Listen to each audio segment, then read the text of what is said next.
आज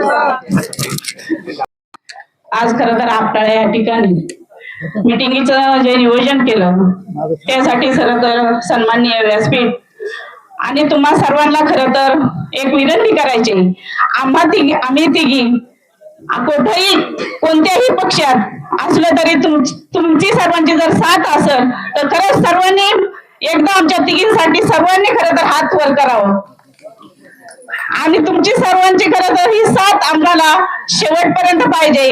आणि तुम्ही सर्वजण ह्या थंडीच्या दिवसात आमच्या तिघींना खरं तर आशीर्वाद देण्यासाठी या ठिकाणी खरं तर उपस्थित राहिला। एवढ्या थंडी गारठ्यामध्ये माझे सर्व ज्येष्ठ मंडळी असतील, सर्व पक्षातील सर्वच खरं तर कार्यकर्ते असतील, सर्वजणांनी खरं तर आमच्यासाठी वेळ दिला त्याबद्दल मी सर्वांचे खरं तर आमच्या सर्व बोराडे परिवाराच्या वतीनं आणि आमच्या बोराडे देवाडी साहेबांनी आम्ही सर्वच कार्यकर्त्यांनी खरं तर या मिटिंगचं नियोजन केलं। तुम्हा सर्वांचं खरं तर मी सर्वांच्या या ठिकाणी आभार मानते आणि थांबते। जय हिंद, जय महाराष्ट्र। प्रथमतः सर्वांना माझा नमस्कार।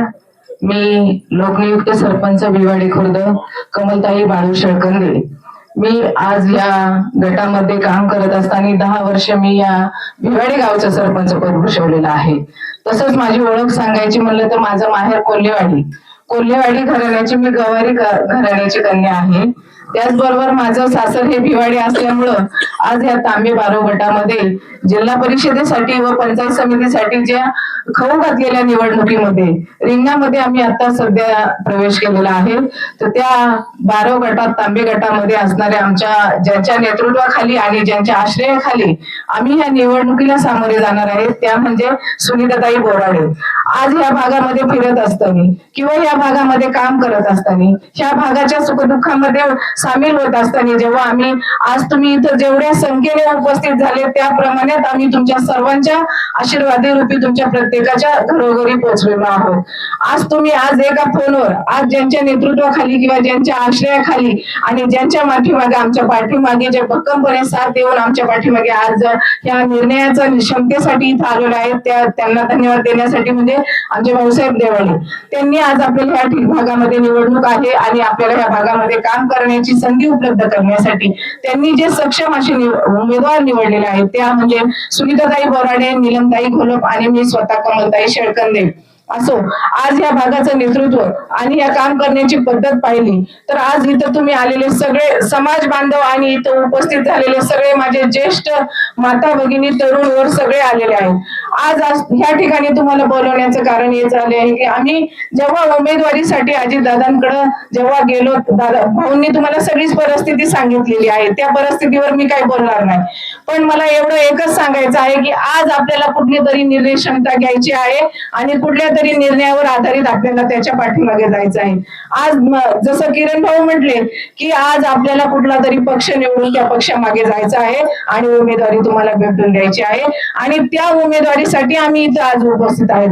आज आम्ही आमच्या स्वतःच्या मनाने जरी तयार झालेलो आहे तरी मतदान रूपी तुम्ही आम्हाला सर्वजण आशीर्वाद देणार आहेत असं आम्हाला वाटतं। आम्ही भागाचा विकास करण्यासाठी किंवा भागातल्या अडचणी दूर करण्यासाठी किंवा असणारे आपल्या भागामध्ये जे प्रलंबित प्रश्न आहेत ते जरूरच तुमच्या इच्छेनुसार किंवा तुमच्या मागणीनुसार आता बरेच जणांनी बोलले की आपल्या भागामध्ये बरेच काही समस्या आहेत, बरेच काही अडचणी आहेत, आपल्या दवाखान्याचे प्रश्न आहेत, ग्रामीण रुग्णालय आपल्या भागामध्ये आहेत पण त्याचे बाकीच्या काही समस्या ज्या प्राथमिक आरोग्य केंद्रामध्ये उपलब्ध नाही।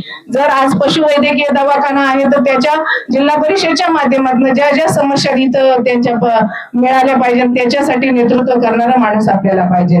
असो, मी जास्त काही नाही बोलता मी माझ्या आलेल्या सर्व भागातील सर्व मतदार बंधूंचं आणि सर्व इथं उपस्थित झालेल्यांचं माझ्या मनापासून मी सर्वांचा आभार मानते आणि सर्वांना धन्यवाद देते। येणाऱ्या काळामध्ये तुम्ही सर्वजण आमच्या पाठीमागे असे भक्कमपणे उभे राहाल आणि आम्हाला तुमचा आशीर्वाद शेवटपर्यंत साथ देईल एवढी अपेक्षा व्यक्त करते आणि तुमच्या चरणी हितचिंतक होते आणि थांबते। धन्यवाद। नमस्कार, मी सौ नीलम अजिंक्य घोलप।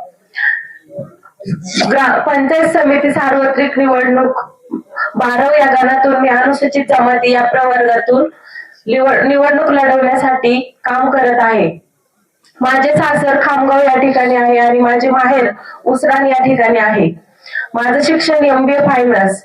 आता कोणते तरी सर बोलले की मी आज पहिल्यांदा नीलमला पाहिलं. सर, सांगायचं म्हटलं तर मी ज्यावेळेस जिल्हा परिषद प्राथमिक शाळेत शिक्षण घेत होते त्यावेळी आपल्या भागात, आदिवासी भागात 4थी पर्यंत शाळा होत्या. मी बाहेर गावी शिक्षणासाठी गेले आणि मग इथे 7वी 8वी पर्यंत शिक्षण चालू झालं. पूर्वीपासून आजनावळे ते आश्रम शाळा होती. मी त्यामुळे बाहेर शिक्षणानिमित्त असल्यामुळे मला आता इथे आपल्या या भागामध्ये नावावरून ओळखत असतील, पण इथे काही जणांनी मला पाहिलं नसेल, त्यामुळे मी प्रथमतः माझी ओळख करून दिली. मी लोकनृत्य सरपंच म्हणून खामगाव या ठिकाणी काम करत आहे. काम करत असताना मी आपल्या भागामध्ये विकास कामे व्हावी यासाठी मी आता आमच्या गावामध्ये भरपूर विकास कामे केली आहेत आणि तशीच कामे आपल्या भागात झाली पाहिजे. आत्ताच संजय दादा साबळे यांनी सांगितलं, जसं तेल सांडलं तर भरून घेता येईल असे आपल्या या भागात रस्ते झाले पाहिजेत. तसेच एक मोठं कॉलेज, शाळा अशी आपल्या आदिवासी भागात झाली पाहिजे. एखादी महिला जर प्रेग्नेंट असेल, तिच्या प्रस्तुतीसाठी एखादं भव्य दिव्य सुख सुविधा मिळेल असं हॉस्पिटल आपल्या भागात झालं पाहिजे. बऱ्याच वेळा मी आता प्रचाराच्या दरम्यान आदिवासी भागामध्ये आमच्या फिरले तर मला बऱ्याच लोकांकडून अशी अपेक्षा आली की बाई तू आता आहे सरपंच, पण ज्यावेळेस तू पदावर तर आपल्या भागाचा नक्की विकास कर. मला सांगायचं आहे, ही जी प्रलंबित जे प्रश्न आहेत, जी आपली कामे आहेत, ही विकास कामे करण्यासाठी आम्हाला आपण सर्वांनी निवडून द्यावं. तसेच आपल्या सर्वांचे आशीर्वाद आमच्या पाठीशी राहतील. लहानपणापासून मला वडिलांकडून तसेच आमचे काळूमामा शळकंदे असतील, अगदी माहेरकडून मला राजकारण समाजकारणाचा वसा आणि वारसा आहे. तसेच त्याचप्रमाणे मी सासरी माझे पती अजिंक्य घोलप असतील यांच्याही माध्यमातून मला राजकीय वसा आणि वारसा मिळाला, त्यामुळे मला काम करण्याची संधी मिळाली. म्हणून मी आज या ठिकाणी उभी आहे. तर आपण सर्वांनी 12 गणातून मी स्वतः, तांबे गणातून कमलताई शळकंदे आणि आपल्या जिल्हा परिषदच्या उमेदवार सुनीताताई बोराडे, आम्हाला तिघींना आपण सर्वांनी आशीर्वाद रूपी मदत करावी, मतदान करावे अशी अपेक्षा व्यक्त करते. धन्यवाद.